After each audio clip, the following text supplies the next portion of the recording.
ఫర్దర్గా ముందుకు వెళ్ళాలని, ఏదైనా జాబ్ సర్కిల్లో ఎదిగిపోవాలని, మెయిన్ సింగింగ్లో ఎదిగిపోవాలని తప్పకుండా పల్లె ప్రస్థానం ఇంటర్వ్యూ చూసిన తర్వాత మీకు మంచి ఆఫర్లు రావాలని కోరుకుంటున్నాం మేము కూడా. ఎందుకంటే మీది మంచి గొంతు, నిజానికి అవకాశం ఇచ్చి స్టూడియోకి పిలిచి పాట పాడించదగ్గ స్థాయి గొంతు మీది. కాకపోతే మీకు ఆఫర్లు లేక, ఆదరించే తీరు లేక మీరు ఇక్కడ ఉండిపోయారు. కానీ డెఫినెట్గా పల్లె ప్రస్థానం ఇంటర్వ్యూ చూసినాక చాలామంది మీకు ఆఫర్స్ వస్తాయని కోరుకుంటున్నాం మేము కూడా. మీరు రచిత గారు, సమాజాన్ని ముఖ్యంగా భారతదేశాన్ని ప్రభావితం చేసిన అతి కొద్ది మందిలో డాక్టర్ బిఆర్ అంబేద్కర్ ఒకరు. ఆయన ప్రపంచ మేధావిగా గుర్తించే స్థితి ఉంది. అంబేద్కర్ గారిని చెప్పాలి. ఏమైపోయే వాళ్ళమో అంబేద్కర్ లేకుంటే, ఏ చీకటి మింగునో తను వెలుగై రాకుంటే. ఏమైపోయే వాళ్ళమో అంబేద్కర్ లేకుంటే, ఏ చీకటి మింగునో తను వెలుగై రాకుంటే. తరాలు మన స్థితి గతులు మారక తల్లడిల్లు కదా సకల జనం. బ్రతుకు అగ్రకుల విషకౌగిట పడి తలిగిపోవు గద నేటి దినం. ఏమైపోయే వాళ్ళము అంబేద్కర్ లేకుంటే, ఏ చీకటి మింగునో తను వెలుగై రాకుంటే. అడుగు అడుగు తను అనుభవించిన బాధను మరచి, భావితరాల భవిష్యత్తు అంతా ముందే తెలిసి. అడుగు అడుగు తను అనుభవించిన బాధను మరచి, భావితరాల భవిష్యత్తు అంతా ముందే తెలిసి. తన నెత్తుటి చుక్కను లక్షల అక్షరాలుగా మలచాడు. భారతదేశ చరిత్రను అంబేద్కర్ మార్చాడు. ఏమైపోయే వాళ్ళము అంబేద్కర్ లేకుంటే, ఏ చీకటి మింగును తను వెలుగై రాకుంటే.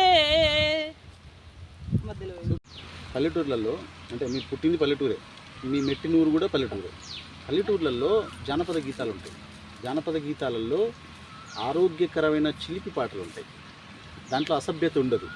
అంటే ఒక అమ్మాయిని చూసి ఒక అబ్బాయి పాడినా, ఒక అబ్బాయిని ఉద్దేశించి ఒక అమ్మాయి పాడినా దాంట్లో అశ్లీలత ఉండదు.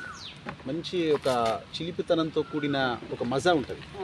దానికి సంబంధించిన పాట ఒకటి ఏదైనా ఉంటే పాడండి. ఒక బావ మీద మనసు పడి ఒక మరదలు పాడుతున్న పాట.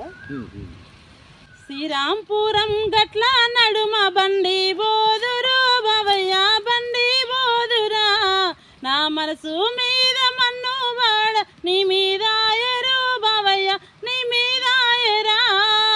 శ్రీరాంపురం గట్ల నడుమ బండి బోదురు బావయ్య బండి బోదురా. నా మనసు మీద మన్ను వాడ నీ మీద ఎరు బావయ్య నీ మీద ఎరా. రంగు రంగుల బండిని గట్టి రామా సక్కని ఎడ్లను గట్టి. రంగు రంగుల బండిని గట్టి రామ చక్కని ఎడ్లను గట్టి. బండిలో నువ్వు వస్తా ఉంటే నీ మీద ఎరో బావయ్య నీ మీద ఎరా.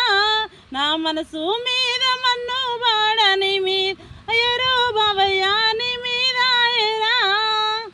రజిత గారు, ఒక చదువుకున్న ఉమెన్గా సొసైటీ పట్ల మీకు ఒక విజన్ ఉంటుంది. మీరు మీ చుట్టూ ఉన్న పరిస్థితులు, మీ కుటుంబ పరిస్థితులు, ఇది రైటు ఇది రాంగు అనేది ఉంటుంది. ఇప్పుడు చదువుకున్న యువతలో, మీరు చదువుకున్నప్పుడు మీరంటే ఒక 10 ఏళ్ళ కింద చదువుకున్నారు, ఇప్పుడు చదువుకున్న యువతలో తల్లిదండ్రుల పట్ల, సొసైటీ పట్ల ఒక రెస్పాన్సిబిలిటీ అనేది సన్నగిలుతుంది. మీరు చదువుకున్నప్పుడు కూడా బాధ్యతలు పరస్పరం ఉంటాయి తప్ప, ఇప్పుడు చదువుతే పిల్లల్లో మాత్రం కంప్లీట్గా సన్నగిలిపోతుంది.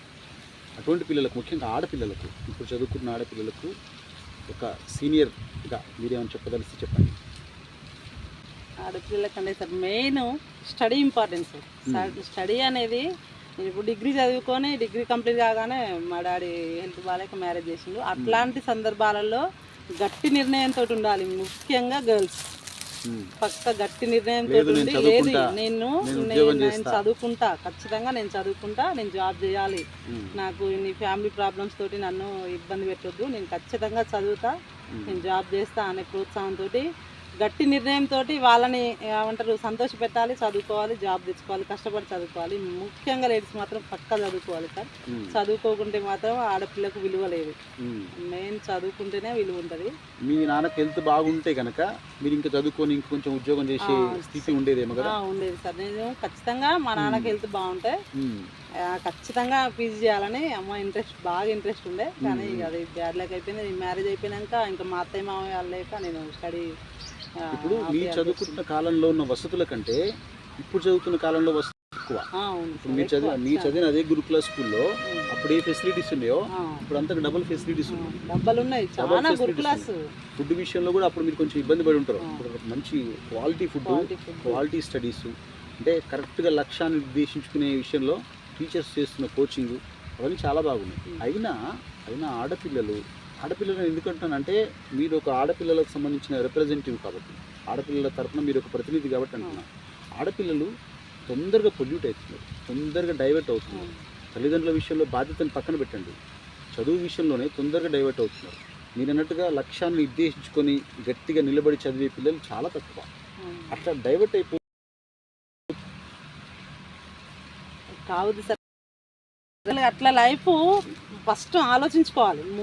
మనము డైవర్ట్ అయ్యేటప్పుడు మన ఫ్యూచర్ ఎట్లుంటుంది, మెయిన్ మన ఒక లక్ష్యం అనేది మర్చిపోయి మనం ఒక లైఫ్ ఖరాబ్ చేసుకొని పక్కకు డైవర్ట్ అయ్యేటప్పుడు, ఆ పక్కకు డైవర్ట్ అయితే ముందు భవిష్యత్తు ఎట్లుంటుంది, మనకు తర్వాత ఒక ఫ్యూచర్ అనేది ఎట్లుంటుంది అనేది ఫస్ట్ ఆలోచించుకోవాలి. ఏదేమైనా ఫస్ట్ ఆలోచించుకొని ముందుకెళ్ళాలి. మనం డైవర్ట్ అవుతున్నాం, ఏదో ఇప్పుడు ఎంజాయ్ చేస్తున్నాం, టైంపాస్ చేస్తున్నాం, అయిపోయిందిలే అని అస్సలు కాదు. ముఖ్యంగా మన తర్వాత భవిష్యత్తు ఎట్లుంటుంది, మన సామాజికంగా మనకు ఎంత విలువ ఉంటుంది, మెయిన్ సామాజికంగా ప్రజలలో మనకు ఎంత విలువ ఉంటుంది అనేది ఆలోచించి డైవర్ట్ కావాలి. అదొకటి గుర్తుపెట్టుకోవాలి. సామాజిక స్థితిగతులలో ముఖ్యంగా ఊర్లలో ఉన్న ఆడపిల్లలకు వాల్యూ తక్కువ. అంటే కుటుంబపరమైన విషయాల్లో ఏమైనా ఇస్తారేమో కానీ సొసైటీ మొత్తంగా ఆడపిల్లని మగపిల్లవాడితో సమానంగా చూసే స్థితి ఇంకా రాలేదు. అంటే పురుషాధిక్య సమాజం ఇంకా కొనసాగుతుంది. అయితే ఆడపిల్లలకు సంబంధించి ఒక సందేశంగా, ఒక చైతన్యంగా ఉండే గీతం ఏదైనా పాడండి. ఆడపిల్లలకు సంబంధించి ఒక చిలుకని తీసుకొని పాడడం జరిగింది. ఆ చిలుక అనేది ఒక ఆడపిల్ల అన్నమాట. ఆ ఆడపిల్ల ఎట్లా ఎదగాలంటే, గూడు చేరుకోవాలమ్మా, నీడ చేరుకోవాలమ్మా, గూడు చేరుకోవాలమ్మా, నీడ చేరుకోవాలమ్మా, సుడిగాలులు ఎన్నో దాటి చిలకమ్మా, గమ్యానికి చేరాలమ్మా చిలకమ్మా, గమ్యానికి చేరాలమ్మా చిలకమ్మా. పొద్దుతో ఆటలాడే పొద్దు తిరుగుడు పువ్వులున్నాయి, మండేటి ఎండల్లోన విరబూసే కొమ్మలున్నాయి, పోరాడే శక్తులు ఉంటే చిలకమ్మా, కష్టాలొక్క లెక్క కావమ్మా చిలకమ్మా, కష్టాలొక్క లెక్క కావమ్మా చిలకమ్మా. రజిత గారు, చిన్న పిల్లల దగ్గర నుంచి ఆడపిల్ల అంటేనే ఒక ఆట వస్తువులాగా చూసే సొసైటీ ఇంకా కూడా గతంలో నుంచి కూడా ఇంకా కొనసాగుతుంది. అది మారింది అన్నారు కానీ మారలేదు. చిన్న పిల్లలు దగ్గర నుంచి పెళ్ళి ఆడవాళ్ళ మీద వేధింపులు ఉంది. ఇంకా ఆడపిల్ల అంటేనే కలికూరి ప్రసాద్ అని ఒక రచయిత అప్పట్లో ఒక పాట రాసింది, సినిమాలో కూడా వచ్చింది. బహుశా మీరు నా నమ్మకం ఏంటంటే చాలా మంచి గొంతు, ఈ గొంతులో బాగా పలుకుతుందని అనిపిస్తుంది. ఒక్కసారి ఆ పల్లవి పాడండి. కర్మ భూమిలో పూసిన ఓ పువ్వా, విరిని ఓ చిరునవ్వా, కన్నుల ఆశల నీరై కారక కామాందులకే బలి అయిపోయావా. కర్మ భూమిలో పూసిన ఓ పువ్వా, విరియని ఓ చిరునవ్వా, కన్నుల ఆశల నీరై కారక కామాందులకే బలి అయిపోయావా. ఇంకొక పాట చూడండి, ఇందాక పాడు, అదొకసారి మళ్ళీ పాడు.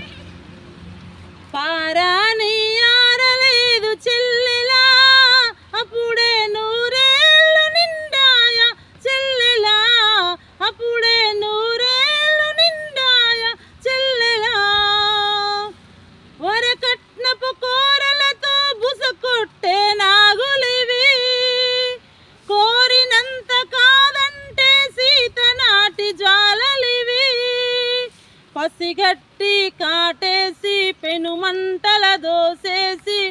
ఇల్లు వల్ల కాడు చేసి ఒళ్ళు తగలబెట్టారా పారాని ఆరలేదు చెల్లెలా అప్పుడే నూరేళ్ళు నిన్నా చెల్లెలా.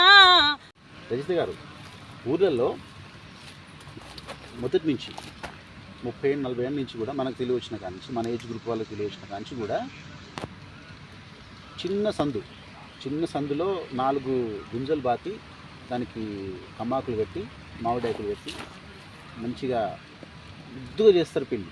అటువంటి పెళ్ళిళ్ళల్లో ఇప్పటికీ జరుగుతున్నాయి కొన్ని ఊర్లలో. ఎన్ని ఫంక్షన్ హాల్ ఉన్నా, ఎన్ని మారినా ఇప్పటికీ కొన్ని ఊర్లలో ముఖ్యంగా ఫంక్షన్ హాల్ ఖర్చు పెట్టుకోలేని కొంచెం పేదవాళ్ళ ఇంటి ముందర పెళ్ళి ముద్దుగా అవుతుంది.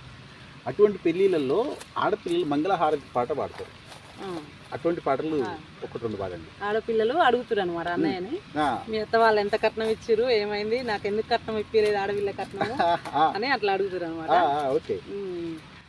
అన్నయ్య మీ అత్తగారు ఎంత కట్నం ఇచ్చిరి, అన్నయ్య మీ అత్తగారు ఎంత కట్నం ఇచ్చిరి, ఆడపిల్ల వర కట్నం అడగవైతి వన్నయ్య, ఆడపిల్ల వర మడగవైతి వన్నయ్య, వద్దు సెల్లే వదిన తోటి ఆదనొద్దు సెల్లెలా, వద్దు సెల్లే వదిన తోటి ఆదనొద్దు సెల్లెలా, ఆదమైన వదిన తోటి ఓడిపోతామన్నయ్య, ఆదమైన వదిన తోటి ఓడిపోతామన్నయ్య, 3000 ముద్దు టుంగ్రం అంతే సాలనుకుంటివా, 3000 ముద్దు టుంగ్రం అంతే సాలనుకుంటివా, ఆడపిల్ల వర కట్నం అడగవైతి వన్నయ్య, ఆడపిల్ల వర కట్నం అడగవైతి వన్నయ్య, ఆదమైన వదిన తోటి ఓడిపోతామన్నయ్య, ఆదమైన వదిన తోటి ఓడిపోతామన్నయ్య. ఇంకా అంతే ఉంటుంది సార్, ఎండింగ్ వరకు పాడుతుంటారు అనమాట. మంచి పాట, చాలా ఫీల్ ఉన్న సాంగ్ అది.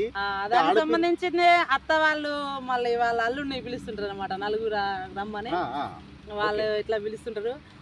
3000 కావాలనా ముద్దు టుంగ్రం కావాలనా, 3000 కావాలనా ముద్దు టుంగ్రం కావాలనా, రావయ్యా పెళ్ళి కొడక నలుగు మీదికి, నీవు రావయ్యా పెళ్ళి కొడక నాగా వెళ్ళికి, 3000 నీనొల్లా ముద్దు టుంగ్రం నీనొల్లా, 3000 నీనొల్లా ముద్దు టుంగ్రం నీనొల్లా, రాను పో మామగారు నలుగు మీదికి, నేను రాను పో అత్తగారు నాగా వెళ్ళికి, అట్లా పాడుతుంటారు అనమాట.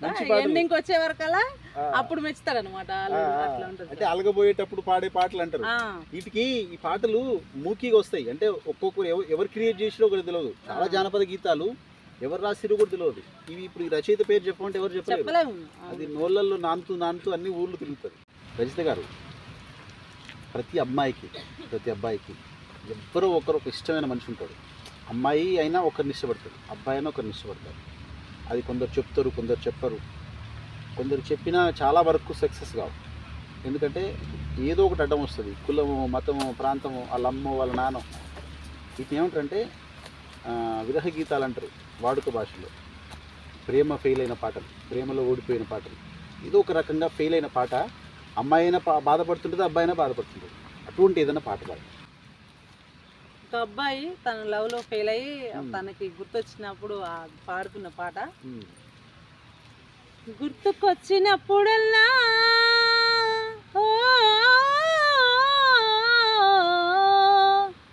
గుర్తుకొచ్చినప్పుడల్లా గుండె లాగుతుందే ఓ పిల్ల, నువ్వు లేవన్న బాధ రావన్న బాధ చంపుతుందే మళ్ళా, కాకపోవచ్చే నేను అందగాడినే, లేకపోవచ్చే నాకు ఆస్తి పాస్తులే, నువ్వంటే పిచ్చి నీకోసం సచ్చే ప్రాణమే నాది కాదా, నా పేరు నీ చేతి మీద చూసి మీ నాన్న పెట్టంగా వాత, అమ్మా అనే అరుపే మరచి నా పేరు వచ్చే నీ నోట, గుర్తుకొచ్చినప్పుడల్లా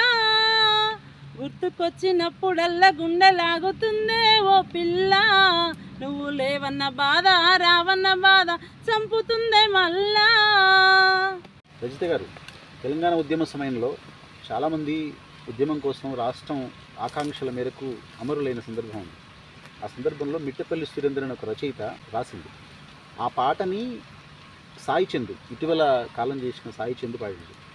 రాసిన మిట్టపల్లి సురేందర్ కంటే పాడిన సాయి చంద్కి ఎక్కువ పేరు వచ్చింది ఆ పాట వల్ల. ఆ పాట ఏంటో చెప్పండి. రాతి బొమ్మల్లోని కొలువైన చూడసాని ఆ పాట ఒక్కసారి పాడరా. చాలా బాగా ఉంది. సాయి చంద్రని శ్రీకాంత్ తలుచుకుంటూ ఒక తల్లిగా ఆవేదిస్తూ, రాతి బొమ్మల్లోన కొలువైన శివుడా, రక్తబంధం విలువ నీకు తెలియదురా, నుదుటి రాతలు రాసేవో బ్రహ్మదేవా, తల్లి కొడుకుల బాధ నీవు ఎరుగవురా, తెలుసుంటే చెట్టంత నా కొడుకును, తెలుసుంటే చెట్టంత నా కొడుకును, తిరిగి తెచ్చియగలవా నీ మహిమలు, రాతి బొమ్మల్లోన కొలువైన శివుడా, రక్తబంధం విలువ నీకు తెలియదురా, నుదుటి రాతలు రాసేవో బ్రహ్మదేవా, తల్లి కొడుకుల బాధ నీవు ఎరుగవురా, పువ్వులో పువ్వునై నీ పూజ చేశాను, నీరునై నీ అడుగు పాదాలు కడిగాను, ఒక్క పొద్దులు ఉంటూ ముడుపు చెల్లించాను, దిక్కు నీవని నమ్మిది మాగ బ్రతికాను, నా కన్న కొడుకుపై ఈశ్వరా, నా కన్న కొడుకుపై ఈశ్వరాని కరుణ ఏమైందిరా శంకరా, నీ సతికి గణపతిని ఇచ్చావురా, నీ సతికి గణపతిని ఇచ్చావురా, ఈ తల్లిపై నీ మతి ఏమైందిరా, రాతి బొమ్మల్లోన కొలువైన శివుడా, రక్తబంధం విలువ నీకు తెలియదురా, నుదుటి రాతలు రాసేవో బ్రహ్మదేవా, తల్లి ఆవేదనను నీవు ఎరుగవురా. రజిత గారు, ఒక ఉమెన్ అంటే చాలా రకాల కోణాల నుంచి చాలా రకాల సమస్యల్ని పరిష్కరించాల్సిన అవసరం ఉంటుంది. ముఖ్యంగా ఇప్పుడు సంసారం చేస్తున్న ఒక ఉమెన్గా మీ పిల్లలు, వాళ్ళ భవిష్యత్తు, మీ భర్త పడుతున్న కష్టం, వస్తున్న ఇన్కమ్, వాళ్ళ భవిష్యత్తు, ఇది మొత్తం ఒక సంఘర్షణే ఉంటుంది. ఒక మహిళ హృదయంలో బయటికి కనబడడానికి నవ్వు కనబడుతుండొచ్చు, కానీ ఒక పెద్ద సంఘర్షణ ఉంటుంది లోపల. అట్లనే మీరు మొత్తంగా బాధపడ్డ సందర్భం ఒకటి, బాగా సంతోషపడ్డ సందర్భం. నేను మ్యారేజ్ అయినాక నేను బాగా బాధపడ్డ సందర్భం అంటే సార్, మా పాప నాకు యాక్చువల్లీ ప్రెగ్నెన్సీ టైంలో బీపీ వచ్చేదన్నమాట. అప్పుడు ఫస్ట్ పాప అప్పుడు చాలా ఇబ్బంది పడ్డాం. అప్పుడు నాగర్పల్లిలో ఒక 1 మంత్ ఉన్నాం హాస్పిటల్లోనే. 1 మంత్ మొత్తం ఐసీయూలోనే ఉంచిది ఆమెని. ఆమె సేఫ్ అయింది. మళ్ళీ తర్వాత ఒక పాప, నాకు మొత్తం 4 ఆపరేషన్లు అయినాయి. మళ్ళీ మధ్యలో ఒక పాప 7 monthsకే చనిపోయింది. అప్పుడు కన్నా ఇంకా థర్డ్ టైంలో బాబు ప్రెగ్నెన్సీ టైం, డెలివరీ టైం వచ్చింది. హాస్పిటల్కి పెయిన్స్ వస్తుంటే హాస్పిటల్కి వెళ్ళినాం, కానీ అది ట్రై టైంలో ఆపరేషన్ చేయక బాబు లోపల చనిపోయింది. అప్పుడు నేను చాలా డిప్రెషన్కి గురైనా సార్, చాలా బాధపడ్డా. ఇంకా నాకు ఒక్కతే పాప అవుతుందేమో అని ఇక అసలు అప్పుడు నేను కూడా చాలా సివియర్ పొజిషన్లో ఉన్నా. అసలు బతకను ఆ డాక్టర్లు కూడా గ్యారెంటీ చెప్తలేరు. ఇంకా నా ఒక్క పాపకు కూడా నేను దూరం అవుతానో ఏమో అన్న బాధ చాలా ఉండేదన్నమాట. అప్పుడు చాలా ఫీల్ అయినా. తర్వాత దేవుని దయ వల్ల నేను బయటకు వచ్చేసిన, మంచిగా అయినా. తర్వాత అప్పుడు మళ్ళీ వద్దని ఇంకా డెలివరీ లేకుండా చేయించుకుందాం అనుకున్నా ఆపరేషన్. కానీ మేడం ఉండి ఏం కాదులేమో ఉంచుకో, తర్వాత చూద్దాం ఉంచుకో అని అన్నది. తర్వాత మళ్ళీ బాబు వచ్చిండు. బాబు వచ్చినప్పుడు ఇంకా అప్పుడు సంతోషం సార్. అసలుకి వాడికి కూడా అంతే అవుతుందేమో. అప్పుడు మీ సివియర్ అయినప్పుడు మీ అమ్మ నాన్న సపోర్ట్, మీ భర్త సపోర్ట్ ఎట్లా ఉంది?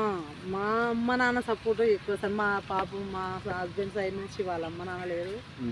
తను ఇంకా అసలు ఆయన చాలా బాధపడదు అనమాట. నాకు ఉన్నొక్క ఆమె దూరం అవుతుందేమో, నాకు అమ్మ లేదు, నాన్న లేడు, ఎవరు లేరు. సో నేను ఉన్నొక్క ఆమె కూడా నాకు దూరం అవుతుందేమో అని భయపడ్డాడు. బాగా భయపడ్డాడు, చాలా భయపడ్డాడు. కానీ సేవ్ చేసిన బాగానే దేవుడు. నెక్స్ట్ టైం ఏంటంటే బాబు కడుపులో పడ్డాడు. అప్పుడు కూడా ఇంకా వద్దనుకున్నాం సార్. ఇక మళ్ళీ బీపీ వస్తుంది, మళ్ళీ బాబు, మళ్ళీ పిల్లలు ఇబ్బంది పెడతారు, వద్దనుకున్నాం 5 months వరకు. తర్వాత ఏమంటారు, హాస్పిటల్ చూపించుకుంటే ఏం కాదమ్మా అని బాగా చూపించుకున్నాం, అయిపోయింది. నాకు ఒక టెన్షన్ ఏముండే అంటే, నా పిల్లలు ఇప్పుడు 2 పిల్లలేమో చనిపోయారు. ఫస్ట్ పుట్టిన పాప ఏమో పుట్టగానే ఏడవకపోవడం వల్ల ఆమెకి 1 month ఐసీయూలు ఉంచిర్రు. ఆమె కరెక్ట్ ఉండదేమో ఫ్యూచర్లో అని చెప్పారు అనమాట డాక్టర్లు. వీడు కూడా పుట్టగానే నాకు పాప అవుతుందా బాబు అవుతుందా అనేది పక్క పెట్టండి. ఒక పాపకి, నాకున్న పాపకి ఒకళ్ళు తోడుంటే చాలు. ఎవరైనా నాకు ఎప్పుడూ లేదు సార్, ఆడపిల్ల మగపిల్ల తోడు అంటారు. ఆడపిల్ల మగపిల్లగాడు అనేది డిఫరెంట్ అసలు తేడా నేను అస్సలే చూడను. అయితే ఎవరైనా ఏం లేదు కానీ పుట్టగానే ఏడవాలనేది బాగా టెన్షన్ ఉంది అనమాట నాకు. ఇంకా వాడు పుట్టగానే ఏడ్చిండు, అప్పుడు నేను చాలా సంతోషం పడ్డా అనమాట. చాలా హ్యాపీ మూమెంట్ అది, నాకు చాలా బాగా గుర్తుండిపోయిన విషయం. వాడు అసలు పుట్టగానే ఏడుస్తాడో ఏడవడో, వీడిని కూడా ఐసీయూలో పెట్టాల్సి వస్తుందేమో, వీడికి ఎన్ని ఇబ్బందులు పడాలో అనుకున్నా నేను. కానీ బాబు అయిండు, మళ్ళీ బాబు పుట్టగానే చాలా హెల్దీగా ఉండు. అందువల్ల సరైన వెయిట్ తో పుట్టిండు, పుట్టగానే ఏడ్చిండు. వాడన్నీ ఇప్పటి వరకు కూడా వాడికి ఇప్పుడు 4 years, ఇప్పటి వరకు కూడా వాడికి ఏం హాస్పిటల్కి పోయే ప్రాబ్లమ్స్ ఏం రాలేదు. అట్లా వాడి వల్ల చాలా కొంచెం హ్యాపీ మూమెంట్ వచ్చింది అనమాట. ఇంకా అంతే సార్, ఇప్పుడు అత్తయ్య మామయ్య వాళ్ళు ఎవరు లేరు, ఇక మా సార్ మీదనే ఆధారపడి ఉంటాం మేము. ఇప్పటి వరకు అయితే ఇంకా నాకు ఆపరేషన్ పిల్లలు మా సారే పోషిస్తుంది. ఇప్పటి వరకు అయితే కొంచెం భూమి ఉంది, ఇక ఆ భూమితోటి పొలము ఇల్లు మా సార్ RWSలో చేస్తాడు వర్కర్గా, మా సారే పోషిస్తుంది ఇప్పటి వరకు. ఇప్పుడు ఫర్దర్గా నేను ఏదైనా జాబ్ చేసుకోవాలని, నేను అప్పుడు పెళ్లి కాకముందుకు డిగ్రీ చేస్తూనే పార్ట్ టైం వర్క్ చేసుకున్నాను హై స్కూల్లో, కంప్యూటర్ ఆపరేటర్ విత్ విద్యా వాలంటరీగా చేసిన. అట్లనే ఇప్పుడు కూడా ఇక పిల్లలు పెద్దోళ్ళు అయితే మీరు కూడా పాటలు ప్రాక్టీస్ చేస్తూ ఉండండి. ఇంట్లో పాడితే ఎట్లా పాడాలి, 10 మంది ముందు పాడితే ఎట్లా పాడాలి, స్టూడియోకి పోయి పాడితే ఎట్లా పాడాలి, పెద్ద సభలో ఒక నిండు సభలో అవకాశం వస్తే ఎట్లా పాడాలి, ఆ డిఫరెంట్ వేరియేషన్స్ని ఎట్లా పాడాలి అనే వాటి మీద మీరు ఇంట్లో కూర్చొని ప్రాక్టీస్ చేస్తూ ఉండండి. డెఫినెట్గా మా తరపు నుంచి కూడా మీకు ఆఫర్లు వచ్చేలాగా ప్రయత్నం చేస్తామని తెలియజేస్తున్నాం. అట్లనే మీరు మీ లైఫ్ అంతా బాగుండాలి. మీరు అంత మంచి గొంతు ఉంది మీకు, మీరు కోరుకుంటున్నట్టుగా మీకు మంచి ఆఫర్స్ వచ్చి మీరు మంచి ఫోక్ సింగర్ అయ్యి మీరు మీ కళలు నెరవేరే రోజు రావాలని మేము కోరుకుంటున్నాం. Thank you very much Rachitha గారు.